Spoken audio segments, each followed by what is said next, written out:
नमस्कार दोस्तों, स्वागत है आप सभी का आपके अपने YouTube channel Nandu online classes पर। दोस्तों आज के क्लास में हम लोग पढ़ने वाले हैं रेलवे ग्रुप डी के लिए साइंस के महत्वपूर्ण प्रश्न जो कि रेलवे ग्रुप डी एग्जाम में पूछे जा चुके हैं। दोस्तों आज का हमारा टॉपिक रहेगा लाइट का प्रकाश चैप्टर। दोस्तों अगर आप हमारे चैनल पर नए हैं तो चैनल को सब्सक्राइब कर लीजिए, साथ ही साथ बेल आइकन को भी प्रेस कर लीजिए ताकि आगे आने वाली हर क्लास का नोटिफिकेशन आपको प्राप्त हो सके। तो चलिए दोस्तों बिना देरी किए हुए हम अपने प्रश्न की ओर चलते हैं। प्रश्न संख्या 1, प्रकाश छोटे छोटे कणों से मिलकर के बना है जिसे कहते हैं ए परमाणु, बी न्यूट्रॉन, सी पॉजिट्रॉन, डी फोटोन।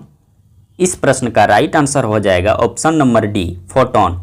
दोस्तों प्रकाश छोटे छोटे कणों से मिलकर के बना है जिसे हम फोटोन कहते हैं, इसीलिए आपका राइट आंसर हो जाएगा ऑप्शन नंबर डी। प्रश्न संख्या 2, प्रकाश तरंग किस प्रकार की तरंग है? ए अनुप्रस्थ तरंग, बी अनुदैर्ध्य तरंग, सी उपयुक्त दोनों, डी इनमें से कोई नहीं। इस प्रश्न का राइट आंसर हो जाएगा ऑप्शन नंबर ए अनुप्रस्थ तरंग। दोस्तों प्रकाश तरंग जो है ये अनुप्रस्थ तरंग है, इसीलिए राइट आंसर हो जाएगा ऑप्शन नंबर ए। प्रश्न संख्या 3, प्रकाश का तरंग सिद्धांत किसके द्वारा प्रतिस्थापित किया गया था? ए न्यूटन के द्वारा, बी हाइगेंस के द्वारा, सी प्लांक के द्वारा, डी फैराडे के द्वारा। इस प्रश्न का राइट आंसर हो जाएगा ऑप्शन नंबर बी हाइगेंस के द्वारा। प्रश्न संख्या 4, निम्नलिखित में से कौन सी परिघटना या निर्णय लेने में सहायक होती है कि प्रकाश एक अनुप्रस्थ तरंग है? ए व्यक्तीकरण, बी विवर्तन, सी ध्रुवीकरण, डी अपवर्तन। इस प्रश्न का राइट आंसर हो जाएगा ऑप्शन नंबर सी ध्रुवीकरण। प्रश्न संख्या 5, प्रकाश के विद्युत चुम्बकीय स्वरूप की खोज किसने की? ए स्नेल ने, बी न्यूटन ने, सी मैक्सवेल ने, डी यंग ने। इस प्रश्न का राइट आंसर हो जाएगा ऑप्शन नंबर सी मैक्सवेल ने। प्रश्न संख्या 6, किसने सर्वप्रथम यह दिखलाया कि प्रकाश तरंगों का विवर्तन होता है? ए ग्रेमाल्डी ने, बी यंग ने, सी मैक्सवेल ने, डी फोकाल्ट ने। इस प्रश्न का राइट आंसर हो जाएगा ऑप्शन नंबर ए ग्रेमाल्डी ने। प्रश्न संख्या 7, प्रकाश विद्युत प्रभाव का प्रतिपादन किया? ए कॉम्पटन ने, बी मैक्सवेल ने, सी आइंस्टीन ने, डी न्यूटन ने। इस प्रश्न का राइट आंसर हो जाएगा ऑप्शन नंबर ए कॉम्पटन ने। प्रश्न संख्या 8, निम्नलिखित में से कौन सी घटना प्रकाश और ध्वनि दोनों में घटित नहीं होती है? ए विवर्तन, बी ध्रुवन, सी परावर्तन, डी अपवर्तन। इस प्रश्न का राइट आंसर हो जाएगा ऑप्शन नंबर ए विवर्तन।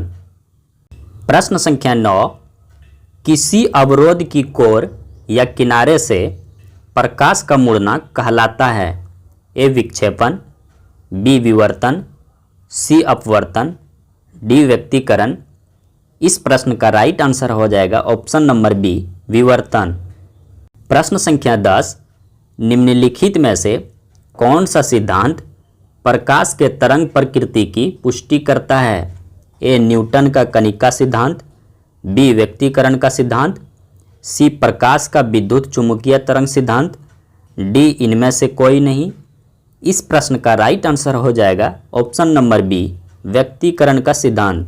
प्रश्न संख्या 11, प्रकाश विकिरण की प्रकृति होती है? ए तरंग के समान, बी कण के समान, सी तरंग एवं कण दोनों के समान, डी तरंग एवं कण के समान नहीं। इस प्रश्न का राइट आंसर हो जाएगा ऑप्शन नंबर सी तरंग एवं कण के समान। प्रश्न संख्या 12, प्रकाश के चिकने पृष्ठ से टकरा कर वापस लौटने की घटना को कहते हैं? ए प्रकाश का अपवर्तन, बी प्रकाश का परावर्तन, सी प्रकाश का विवर्तक, डी प्रकाश का प्रकीर्णन।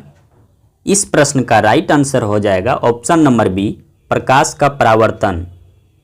प्रश्न संख्या 13, प्रकाश में ध्रुवन की घटना यह सिद्ध होता है कि प्रकाश तरंगें हैं? ए तीक्ष्ण, बी प्रगामी, सी अनुप्रस्थ, डी अनुदैर्ध्य। इस प्रश्न का राइट आंसर हो जाएगा ऑप्शन नंबर सी अनुप्रस्थ।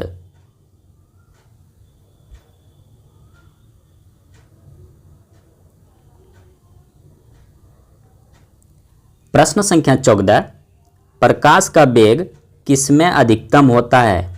ए हीरे में, बी पानी में, सी निर्वात में, डी हाइड्रोजन में। इस प्रश्न का राइट आंसर हो जाएगा ऑप्शन नंबर सी निर्वात में। प्रश्न संख्या 15, माध्यम के तापमान में वृद्धि के साथ प्रकाश की गति डैश होती है? ए बढ़ती है, बी घटती है, सी वैसी ही रहती है, डी सहसा गिर जाती है। इस प्रश्न का राइट आंसर हो जाएगा ऑप्शन नंबर सी वैसी ही रहती है। प्रश्न संख्या 16, जल, कांच व हीरे में प्रकाश की चाल निम्न क्रम में होती है। इस प्रश्न का राइट आंसर हो जाएगा ऑप्शन नंबर बी। प्रश्न संख्या 17, चंद्रमा से पृथ्वी तक आने में प्रकाश को लगभग कितना समय लगता है? ए 8 मिनट, बी 8 सेकंड, सी 1 सेकंड, डी 100 सेकंड। इस प्रश्न का राइट आंसर हो जाएगा ऑप्शन नंबर सी 1 सेकंड। प्रश्न संख्या 18, सूर्य का प्रकाश हमारे पास लगभग कितने समय में पहुंचता है? ए 8 मिनट, बी 2 मिनट, सी 6 मिनट, डी 4 मिनट। इस प्रश्न का राइट आंसर हो जाएगा ऑप्शन नंबर ए 8 मिनट। प्रश्न संख्या 19, सूर्य ग्रहण के समय सूर्य का कौन सा भाग दिखाई देता है? ए वर्णमंडल, बी किरीट जिसे कोरोना कहते हैं, सी प्रभामंडल, डी कोई भाग नहीं। इस प्रश्न का राइट आंसर हो जाएगा ऑप्शन नंबर बी सूर्य किरीट जिसे हम कोरोना कहते हैं।